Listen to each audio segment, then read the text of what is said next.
दर्शकवृन्द नमस्कार। यहाँहरूलाई हार्दिक स्वागत छ न्युज नेपाल टेलिभिजनमा। यो समय हो न्युज अपडेटको। म शिवशंकर चौधरी। न्युज नेपालको सुरुवातमा हेडलाइन्स न्युज।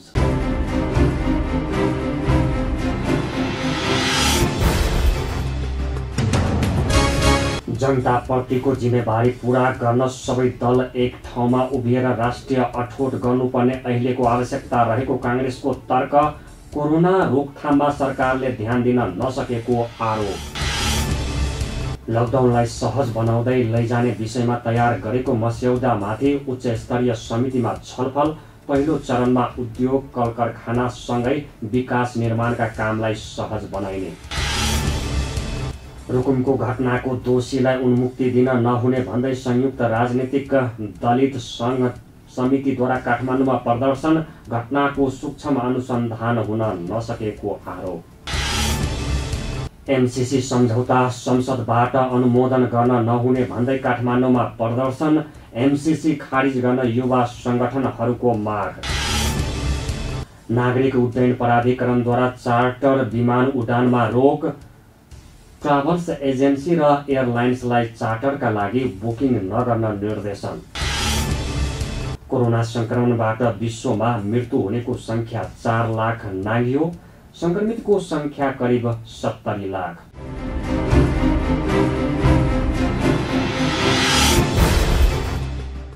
प्रमुख प्रतिपक्षी दल नेपाली कांग्रेसले जनताप्रतिको जिम्मेवारी पूरा गर्न सबै दल एक ठाउँमा उभिएर राष्ट्रिय अठोट गर्नुपर्ने आवश्यकता रहेको जनाएको छ। प्रतिनिधि सभाको बैठकमा विनियोजन विधेयकमाथिको छलफलमा भाग लिँदै कांग्रेसका डाक्टर मिनेन्द्र रिजालले जनताप्रतिको जिम्मेवारी पूरा गर्न सबै राजनीतिक दल एक ठाउँमा बस्नको विकल्प नरहेको बताउनुभयो। कोभिड-19बाट प्रभावित मुलुकमा त्यसको असर कम गर्न सरकारले ध्यान दिन नसकेको आरोप लगाउँदै रिजालले अहिलेको अवस्थामा सबै एक ठाउँमा उभिएर एउटा राष्ट्रिय अठोट गर्नुपर्ने आवश्यकता रहेको धारणा राख्नुभयो। सदनमा विनियोजन विधेयकमाथि खर्च कटौतीको प्रस्ताव प्रस्तुत गर्दै डाक्टर रिजालले सरकारमा पुँजीगत खर्च गर्न सक्ने क्षमता र योजना नभएको जिकिर गर्नुभयो। उहाँले अर्थ मन्त्रालयको चालु खर्च रु 25 अर्बबाट घटाएर गत वर्ष झैं रु 8 अर्बमा सीमित पारियोस् भनेर प्रस्ताव प्रस्तुत गर्नुभयो। सरकारले बिजुलीमा चल्ने गाडीहरूलाई एक दिन अगाडि जसरी आफ्नो भन्सार नउठाइकन छोड्यो, त्यसबाट कमाउने बाटोमा लाग्यो, त्यसबाट पनि सरकारको इमान्दारितामा प्रश्न उठेको छ। क्षमताको मात्रै कुरा होइन सभामुख महोदय, इमान्दारिताको कुरा हो। अहिले जनता कोरोनाबाट कसरी उम्कने भन्नेमा छ। बाहिर बसेका नेपालीहरू कसरी देशमा पुग्ने भन्ने चिन्तामा हुनुहुन्छ, अनि सरकारमा बसेकाहरू कसरी कार्पेटको व्यवस्था गर्ने भनेर मस्त छन्। कार्पेटको व्यवस्था गर्दैछ सरकार, अनि सरकारको सत्तारूढ दलका अरू मानिसहरू सत्ताको बाँसुरी, सत्ता सम्भावनाको बाँसुरी कुन धुनमा बजायो भने राम्रोसँग बज्छ भनेर प्रयत्न गरिरहेछन्। योभन्दा हास्यास्पद केही हुन्न। नेपाली जनताको दुःखमा अझ नुन नछर्किनु छ घाउमा। सँगै भनौँ, अहिले पनि भन्छौँ, सँगै बसौँ, काम गरौँ। जनताका प्रतिको जिम्मेवारी हो। यो जिम्मेवारी पुरा गर्नलाई एक ठाउँमा उभिनुपर्छ। राष्ट्रिय अठोट आवश्यक छ। त्यो राष्ट्रिय अठोट तपाईँहरूसँग छैन। त्यो इमान्दारिता देखाउने आधार पनि बनाउन सक्नु भएन। लज्जाजनक स्थिति छ। फेरि पनि अनुरोध गर्छु, देश सबैको साझा हो, मिलेर काम गरौँ। यी सङ्कटबाट तपाईँहरूले पार ल्याउनुहुन्न। विनियोजन विधेयकमाथिको छलफलमा भाग लिँदै सांसद गोकर्ण बिष्टले सरकार चुनौतीको सामना गर्न उच्च स्तरमा समन्वय गरेर अघि बढ्नुपर्ने बताउनुभयो। उहाँले कृषि उत्पादनलाई आत्मनिर्भर बनाउन, औद्योगिक उत्पादनलाई प्राथमिकता दिन र उत्पादनमा आत्मनिर्भर बनाउन सरकारले ध्यान दिनुपर्ने बताउनुभयो। नेपालको सन्दर्भमा पनि एउटा अनुमान गरिएको छ कि 16 लाखदेखि 20 लाखसम्म रोजगारीबाट व्यक्तिहरू बाहिरिने खतरालाई अनुमान गरिएको छ। एकातिर नयाँ आउने श्रम शक्तिको व्यवस्थापन, अर्कोतिर भइरहेको रोजगारीबाट बाहिरिने सङ्कट, यसको व्यवस्थापन ज्यादै चुनौतीपूर्ण छ। यसकारण यो चुनौतीको गम्भीरतालाई अझ उचाइबाट सम्बोधन गर्ने गरी कसरी देशमा रोजगारी सिर्जना गर्न सकिन्छ, यो सवालमा अझ गम्भीरता साथ ध्यान दिन जरुरी छ। कृषि उत्पादनमा रोजगारीका पर्याप्त सम्भावनाहरू छन्। कृषि उत्पादनमा कसरी देशलाई आत्मनिर्भर बनाउने, कसरी औद्योगिक उत्पादनमा रोजगारी सिर्जनाको हिसाबले औद्योगिक उत्पादनलाई प्राथमिकता दिने, परम्परादेखि चलिआएको वैदेशिक उत्पादित वस्तुको खपत गर्ने बजारमा परिणत भएको हाम्रो देशलाई कसरी तुलनात्मक हिसाबले उत्पादनमा आत्मनिर्भर बनाउने भन्ने सन्दर्भमा हामीले अझ धेरै जोड दिनु जरुरी छ। सभामुख महोदय, यदि हामीले हाम्रो देशको उत्पादनलाई प्रोत्साहित गर्न सकेनौँ, उत्पादनलाई संरक्षण दिन सकेनौँ भने न देशको राष्ट्रिय अर्थतन्त्रलाई तुलनात्मक हिसाबले आत्मनिर्भर बनाउन सकिन्छ, न रोजगारीका अवसरहरू सिर्जनाको कुनै सम्भावना रहन्छ। यसकारण यो तर्फ गम्भीरता साथ अझ हामी काम गर्न जरुरी छ, परिणाममूलक ढङ्गले काम गर्न जरुरी छ। सांसद लक्ष्मणलाल कर्णले अहिलेको सरकारसँग गरिब किसानको उत्थान गर्न के कार्यक्रम छ जानकारी दिन पार गर्नुभयो। बजेटलाई हेर्दा घरमा पूजा गर्दा बिरालो बाँधेर गर्ने भन्ने बाहेक केही नभएको उहाँको भनाइ छ। देशमा यस्तो महामारी आइसक्यो, किसानहरू खान बिना मरिरहेको भन्दै सरकारले यसमा ध्यान दिन नसकेको धारणा राख्नुभयो। यो महामारीको प्रभाव केवल मानिसको जीवनमा बिरामीको रूपबाट मात्रै परेको छैन, उसको सम्पूर्ण कारोबार बन्द भएको छ। देशको आर्थिक अवस्था समाप्त भइसक्यो छ। यसको उत्थान कसरी गर्ने त यो बजेटले दिएको छ बाटो। आज साना व्यापारीहरू के आफ्नो पैसाले पसल गरेका छ, 2 लाखकै पसल होला भने आफ्नो पैसाले गरेका छ, त्यो पनि बैंकबाट ऋण लिएर गरेका छ। हामीले लकडाउन गरिदियौँ, घर भाडा जुन हो उसको पसल भाडा त कसले तिर्ने, बैंकबाट ब्याज लिया छ भने कसले तिर्ने। अब जबरदस्ती मान्छेले आफैले पसल खोलिराखेको छ। तपाईँ खोल्नुहोस् नखोल्नुहोस्, खोल्छौँ हामी भनिराखेको छ। सरकारसँग के छ जवाब यसको? मान्छेलाई कहीँ पनि ब्याज माफी गरेका छैन। त्यस्ता कमसे कम व्यापारीहरूको ब्याजमा सहुलियत दिनुपर्ने थियो। कहीं न कहीं बिजुलीमा सहुलियत दिनुपर्ने थियो। फर्दर उसलाई ऋण लिनुपर्ने व्यवस्था गर्नुपर्ने थियो। कहीं केही गरेका छैन। बैठकमा अर्थ, श्रम, रोजगार तथा सामाजिक सुरक्षा, वन तथा वातावरण, संस्कृति, पर्यटन तथा नागरिक उड्डयन, उद्योग वाणिज्य तथा आपूर्ति, स्वास्थ्य तथा जनसङ्ख्या, कृषि तथा पशुपक्षी र सञ्चार तथा सूचना प्रविधि मन्त्रालयका विभिन्न शीर्षकका खर्च कटौतीको प्रस्ताव सहित छलफल भएको हो। छलफलमा सांसद दुर्गा पौडेल, प्रेम सुवाल, प्रदीप यादव, बहादुर सिंह लामा, राम बाबु कुमार यादव, डिला सङ्ग्रौला, देवेन्द्र राज कडेल, मीन बहादुर विश्वकर्मा, पार्वता डीसी चौधरी र पद्मनारायण चौधरी सहित 12 जनाले खर्च कटौतीको प्रस्ताव प्रस्तुत गर्नुभएको थियो। सरकारले लामो समयदेखिको लकडाउनको कारण जनजीवन कष्टकर बन्दै गएपछि क्रमशः लकडाउनलाई खोखलो बनाउँदै लैजाने तयारी तीव्र पारेको छ। कोरोना भाइरस रोकथाम तथा नियन्त्रण उच्च स्तरीय समन्वय समितिको बैठकले लकडाउनलाई सहज बनाउँदै लैजाने विषयमा तयार गरेको मस्यौदामाथि छलफल भएको हो। प्रधानमन्त्री तथा मन्त्री परिषद कार्यालयका सचिव नारायण प्रसाद बिडारीले स्वास्थ्य मन्त्रालयद्वारा जारी स्वास्थ्य सुरक्षा मापदण्ड र गृह मन्त्रालयद्वारा जारी सुरक्षा मापदण्डमा रहेको औद्योगिक र निर्माणजन्य उद्योग व्यवसाय सञ्चालन गरिने गरी मस्यौदा तयार गरिएको र त्यसमा छलफल भएको बताउनुभयो। पहिलो चरणमा उद्योग कल कारखानासँगै विकास निर्माणका काम र आधारभूत आवश्यकताका क्षेत्रमा खुकुलो बनाइने र त्यसपछि चरणबद्ध रूपमा वर्कआउट गरिने उहाँले बताउनुभयो। यद्यपि यो विषयमा समितिको अर्को बैठकमा छलफल गरेर निर्णय लिने बिडारीले बताउनुभयो। आज भर्खरै उच्च स्तरीय समन्वय समितिको बैठक सम्पन्न भएको छ। यो मुलुकमा अहिले रहिरहेको बन्दाबन्दीको अवस्थालाई अझ सहज गर्दै लैजाने आर्थिक क्रियाकलापहरू, औद्योगिक र विभिन्न निर्माणजन्य उद्योग धन्दा कल कारखानाहरू व्यवसायहरू सञ्चालन गर्ने र आधारभूत आवश्यकताहरू पुरा गर्दै विकास निर्माणका कामहरू अगाडि बढ्दै जाने सवालमा स्वास्थ्य तथा जनसङ्ख्या मन्त्रालयबाट निर्धारण गरेका स्वास्थ्य सुरक्षाका मापदण्ड पालना गरी गृह प्रशासनबाट जारी भएको सुरक्षा व्यवस्था सम्बन्धी मापदण्ड पनि पालन गरी सञ्चालन गरिन पर्ने खालका विषय र सेवाहरू कार्यहरूको बारेमा वर्कआउट गर्ने काम आज भएको छ। यो काम अहिले प्रथम चरणमा यो भएको छ। अब यसलाई चरणबद्ध रूपमा यसको बन्दोबस्ती हुँदै गएर यो अहिलेको बन्दाबन्दीको अवस्थाभित्र पनि सहजता प्रदान गर्दै जानेतर्फको अभ्यास यो बैठकबाट भएको हो र अहिले उच्च स्तरीय समन्वय समितिमा एक चरण छलफल सकिएको छ र यो म्याच्योर्ड भइसकेपछि म फेरि यहाँ समस्या मैले अघि पनि उच्चारण गरेँ। म थोरै केही शब्द यसमा पुनः खर्चिने कोसिस गर्छु।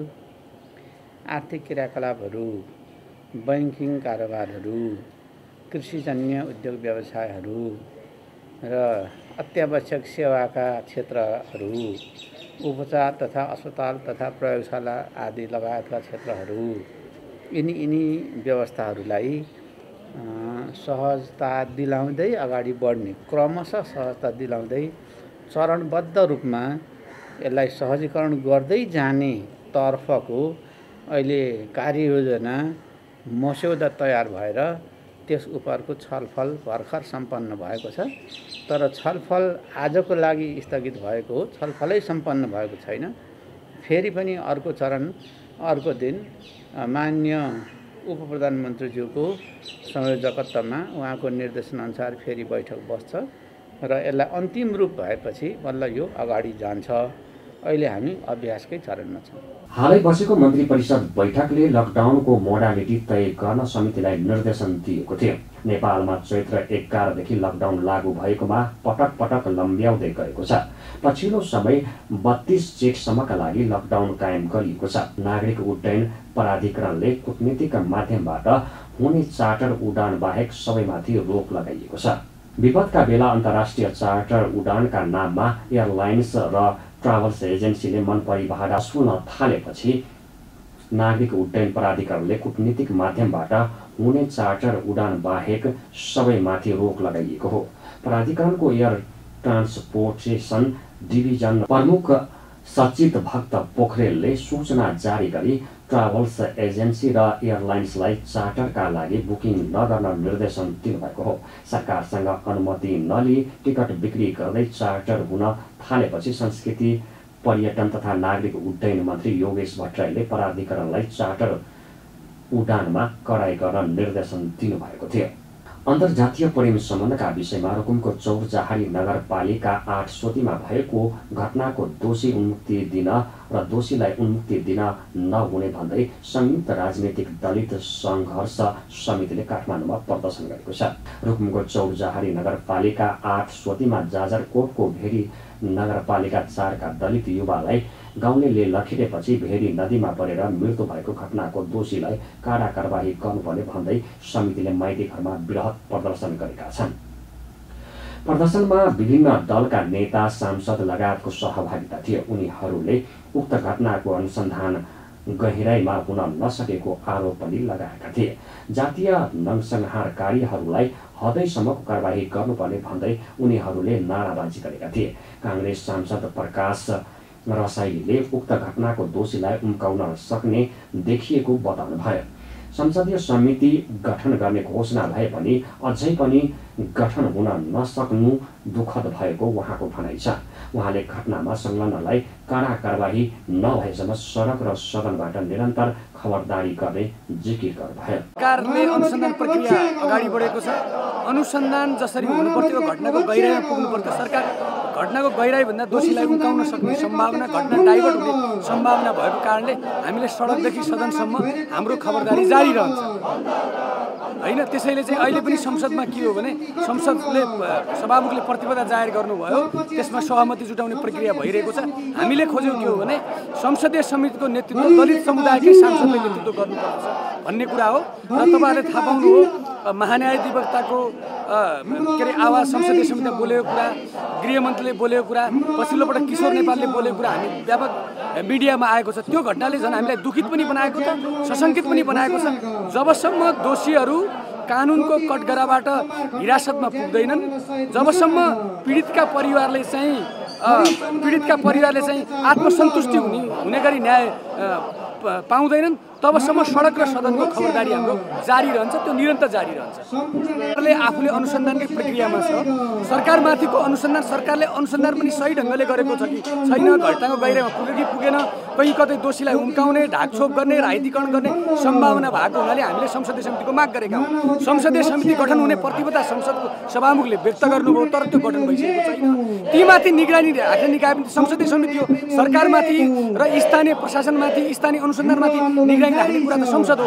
त्यो संसदीय समिति गठन भएपछि उसले पनि आफ्नो प्रक्रिया प्रारम्भ गरिसकेपछि पनि जबसम्म सरकारले यो मुद्दा अदालतमा दायर गर्दैन, अदालतमा दायर गरिसकेपछि पनि घटनाका दोषीहरू जेलभित्र जान सक्ने, आजीवन के अरे जन्मकैद हुने जुन नेपालको ऐन कानुन नियममा चाहिँ संविधानमा उल्लेख भएको कुराहरूलाई दोषीलाई कारबाही गर्ने प्रक्रिया अगाडि बढिसकेपछि र समग्र यो राष्ट्रिय अन्तर्राष्ट्रिय क्षेत्रमा जसरी यसको आलोचना भइरहेको छ, आज हामीले गरेका परिवर्तन, क्रान्ति, हामीले बनाएका कानुन, न्याय, संविधानमाथि र हामीले आफूलाई राजनेता भन्ने नेताहरूमाथि पनि जसरी आज कालो धब्बा लागेको छ, त्यो धब्बालाई मेटाउनका निम्ति पनि अन्तर्राष्ट्रिय जगतमा पनि नेपालमा मानवाधिकारको अवस्था माथि आउन सक्छ है भन्ने एहसास गराउन, एउटा मेसेज दिन, सूचना प्रवाह गर्नका निम्ति पनि हामीले सडक र सदनको खबरदारी जारी राखेका हौँ। त्यो निरन्तर जारी रहन्छ। गैर दलित प्रेमिकालाई भगाएर बिहे गर्न जाजरकोटबाट रुकुम पश्चिमको चौरजहारी नगरपालिका 8 सोती गएका नवराज विकास सहित 18 जनालाई स्थानीयले कुटपिट गरेका थिए। त्यसमा नवराज सहित 6 जनाको ज्यान गएको थियो। उनीहरूको शव भेरी नदीमा भेटिएको थियो। घटनामा संलग्नता भएको आरोपमा प्रहरीले थप 7 जनालाई पक्राउ गरेको छ। यी सँगै पक्राउ पर्नेको संख्या 25 पुगेको छ। पीडित पक्षले 20 जनाको नाममा किटानी जाहेरी दिएको थियो। त्यसमध्ये यसअघि 18 जनालाई पक्राउ गरिएको थियो। अझै 2 जना फरार रहेका छन्। उनीहरू सबै एकै गाउँ सोतीका रहेका छन्। मिलेनियम च्यालेन्ज कर्पोरेसन एमसीसी सम्झौता संसदबाट अनुमोदन गर्न नहुने भन्दै काठमाडौँमा प्रदर्शन भएको छ। काठमाडौँको माइतीघर मण्डलामा नेपालका लागि नेपाली अभियान लगायत युवा संगठनहरूले एमसीसी खारिज गर्न माग गर्दै चारका नारा लगाउँदै विरोध प्रदर्शन गरेका हुन्। उनीहरूले एमसीसी राष्ट्रियको हितमा नरहेको भन्दै सरकार विरोधी नारा लगाइएका थिए। एमसीसी सम्झौता राष्ट्रियघाती रहेको दाबी सहित त्यसलाई पारित गर्न नहुने भन्दै सदन र सडकमा विरोध चर्किरहेको छ। सरकारले संसदको जारी अधिवेशनबाटै एमसीसी पारित गर्ने तयारी गरिरहेको छ। नेकपाका युवा नेता एवं राष्ट्रिय युवा संघ नेपालका केन्द्रीय सह संयोजक रमेश पौडेलको गीत एल्बम विमोचन गरिएको छ। भक्तपुरको सल्लाघारीमा असहायहरूलाई खाना खुवाएर समृद्धि नेपाल सुखी नेपाली नामक गीती एल्बम विमोचन गरिएको हो। एल्बममा एउटा गीत प्रधानमन्त्री केपी शर्मा ओलीले लेख्नु भएको छ भने 2वटा विपिन किरण र 2वटा गीत आफूले रचना गरेको नेता पौडेलले जानकारी दिनुभयो। एल्बममा रहेका गीतहरू बद्री पङ्गेनी, मेलिना राई र राजेश पाल राईले गाउनु भएको छ। कोरोना भाइरस कोभिड-19 रोकथाम तथा नियन्त्रणका लागि सरकारले गरेको लकडाउन जारी छ। लकडाउन जारी भए पनि पछिल्लो समय उपत्यकामा सवारी चाप बढेको छ। गत चैत 11 गतेदेखि जारी गरिएको लकडाउनका कारण जनजीवन प्रभावित भएको छ। त्यसैले मानिसहरू लकडाउनको प्रवाह नगरी काममा निस्केता उपत्यकाका मुख्य सडकहरूमा सवारी साधनको चाप बढ्दै गएको छ। त्यस्तै सरकारले लकडाउन खुकुलो बनाउने तयारी गरिएको छ। कोरोना रोकथाम तथा उच्च स्तरीय समन्वय समितिले लकडाउन खुकुलो बनाउने विषयमा मस्यौदा तयार पारेको छ। मस्यौदा अनुसार हालसम्म 100 भन्दा कम संक्रमण देखिएका जिल्लाभित्र यातायात सुचारू गर्ने तयारी भएको छ। UAEबाट 168 जना नेपाली आएका छन्। कोरोना भाइरसको महामारीका कारण घर फर्किएका नेपाली लिएर एयर अरबियाको G9 1791 नम्बरको जहाज काठमाडौँ आएको हो। विमानले एउटा शव पनि ल्याएको थियो। उक्त जहाज शुक्रबार आउने भए पनि नेपाली दूतावास र एयरलाइन्स बीच समन्वय नहुँदा जहाज उडानमा ढिलाइ भएको थियो। दूतावासले आफूले तयार पारेको सूची अनुसारको यात्रु लैजानुपर्ने बताए पनि एयरलाइन्सले त्यहाँका कम्पनीको सूची अनुसारका यात्रुलाई लैजाने तयारी भएपछि ढिलाइ भएको थियो।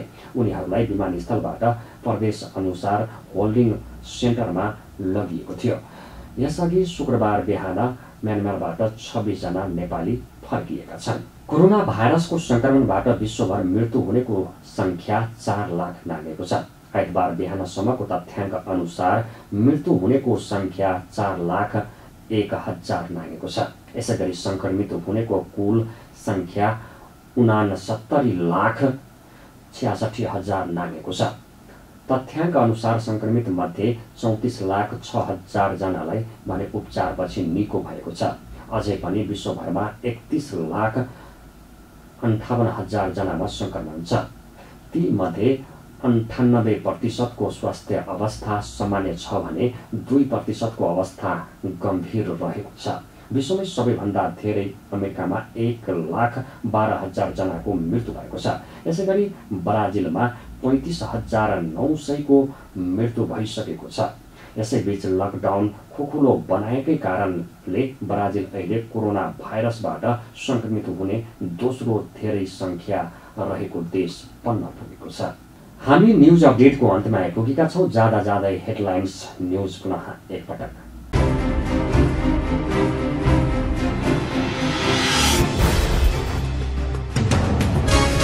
जनताप्रतिको जिम्मेवारी पूरा गर्न सबै दल एक ठाउँमा उभिएर राष्ट्रिय अठोट गर्नुपर्ने अहिलेको आवश्यकता रहेको कांग्रेसको तर्क। कोरोना रोकथाममा सरकारले ध्यान दिन नसकेको आरोप। लकडाउनलाई सहज बनाउँदै लैजाने विषयमा तयार गरेको मस्यौदामाथि उच्च स्तरीय समितिमा छलफल। पहिलो चरणमा उद्योग कल कारखानासँगै विकास निर्माणका कामलाई सहज बनाइने। रुकुमको घटनाको दोषीलाई उन्मुक्ति दिन नहुने भन्दै संयुक्त राजनीतिक दलित संघ समितिद्वारा काठमाडौँमा प्रदर्शन। घटनाको सूक्ष्म अनुसन्धान हुन नसकेको आरोप। एमसीसी सम्झौता संसदबाट अनुमोदन गर्न नहुने भन्दै काठमाडौँमा प्रदर्शन। एमसीसी खारिज गर्न युवा संगठनहरूको माग। नागरिक उड्डयन प्राधिकरणद्वारा चार्टर विमान उडानमा रोक।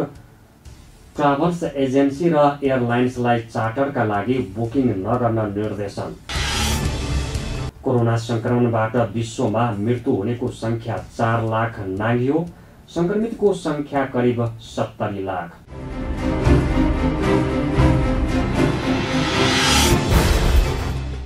दर्शकवृन्द, अहिलेलाई न्यूज अपडेट यति नै। निरन्तर न्यूज अपडेटका साथ हामी पुनः उपस्थित हुने नै छौँ। हामीलाई फेसबुक, युट्युब र नेट टिभीमा पनि फलो गर्दै रहनुहोला। हेर्दै रहनुहोस् न्यूज नेपाल टेलिभिजन। नमस्कार।